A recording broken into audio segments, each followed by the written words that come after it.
Pagkatapos ko maging congressman, pagkatapos ko makuha ang loob ng mga taga-Pook Paraiso, si Totoy pa rin. Galingan mo kung gusto mong ikaw ang sumunod na leader ng pamilyang to.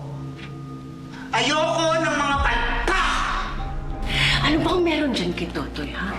Bakit mas inaalala mo siya kaysa sa sarili mong anak? Pareho ko silang anak, sweetheart. Bakit hindi pareho ang turing mo sa kanila?